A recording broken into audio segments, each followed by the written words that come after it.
اما شعر دومم به این جهت میخونم، من هر کدوم از عزیزان رو میخواهید به شهادت بگیرم، شاید خود جناب صدرها کافی باشن که تاریخ سرودن این شعر 13/5/84.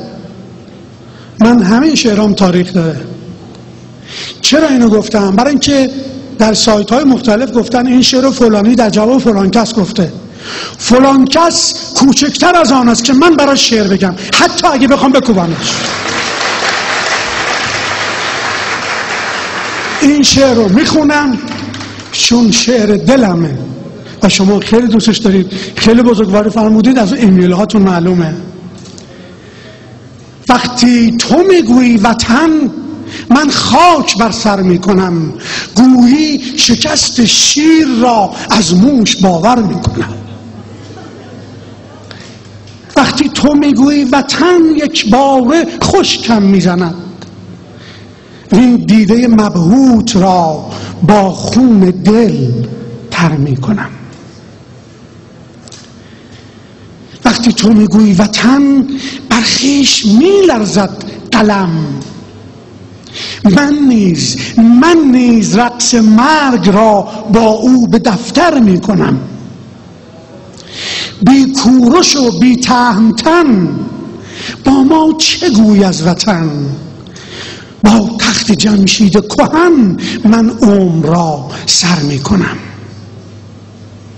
خون اوستا در رگ فرهنگ ایران میدود، من گاتهای عشق را مستانه از بر میکنم. وقتی تو میگویی وطن، شاهنامه پرپر میشود، من گریه بر فردوسیان پیر سخنور میکنم.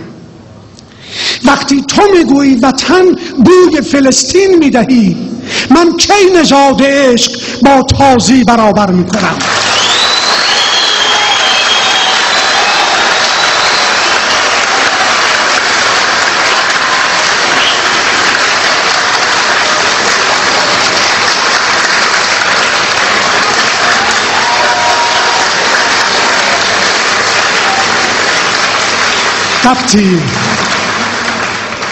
وقتی تو میگویی وطن، بوی فلسطین میدهی، من کی نژاد عشق با تازی برابر میکنم. وقتی تو میگویی وطن، از چفیت خون میچکد، من یاد قتل نفس با الله اکبر میکنم.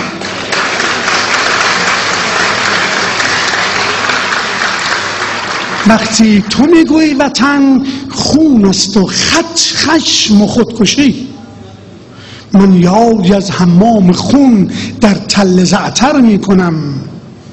وقتی تو میگویی وطن، قدس است و شامات و حجاز، من همدلی کی با چنین نادان برادر میکنم. تاریخ ایران تو را شمشیر تازی میسازد، من با عدالت جوییم یادی ز حیدر میکنم.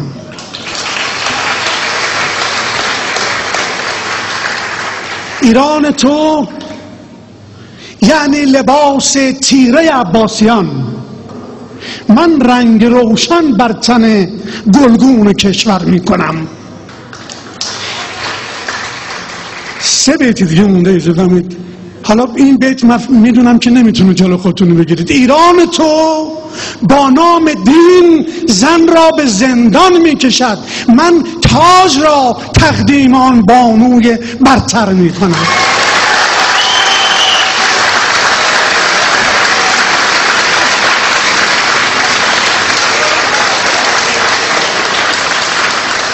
ایران تو با نام دین، اگر جناب صدر نفرمایند چرا تکرار کردیم بعضی ابیات رو. ایران تو با نام دین زن را به زندان می کشد، من تاج را تقدیم آن بانوی برتر می کنم.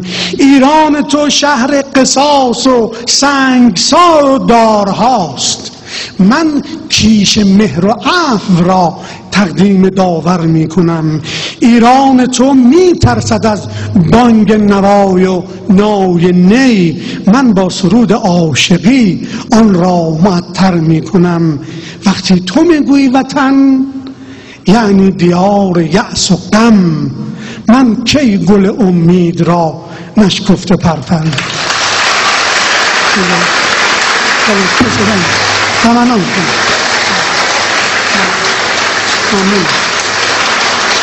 ممنون.